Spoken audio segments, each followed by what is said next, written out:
Benim de naçizane çok kıymetli kendi babama yazdığım satırlarda dinlediğinizde nasıl bir babanın kızıyım sizler de öğrenmiş olacaksınız. Babam. Zamanın girdabına takılmış ömrün. Saçına aklar düşmüş ya babam.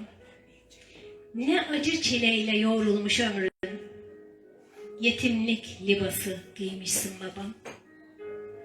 Atamdan, ninemden mirassın bana. Yakışmadı yetimlik, öksüzlük sana. 5 yavrundan birini de verdin toprağa. Küsmedin hayata, tutundun babam. 1001 hüner bir eline toplanmış. Diktiğin ağaçlar bile yaşlanmış. Rüzgardın, fırtınaydın şimdi uslanmış. Yerin bende taze fidansın babam. Mimardın birçok çeşmeler yapan. Bahçıvandın ağaca fidana bakan. Bilmeyenin gözünde cahil bir adam. Bilene yön veren alimdin babam. Bağından, bahçenden meyve yemeyen, pınarından, çeşmenden suyun içmeyen, senin nezdinde hayrın görmeyen, bu köyde kimse kalmadı babam.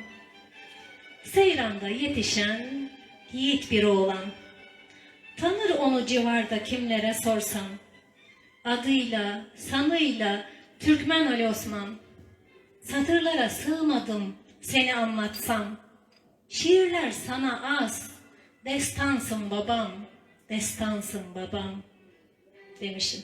Yüreğine sağlık. Harikasın. Teşekkür ediyorum. Babam şu an 83 yaşında. Karacabey, Seyran Köyü'nde yaşıyor. Allah uzun ömürler versin. Birlikte. Evet. Helal olsun. Böyle. Herkesin işine koşan, 17 tane çeşme, her akan sudan çeşme yapan, öyle hayırsever bir hacı babamız var. Allah uzun ömür Allah versin.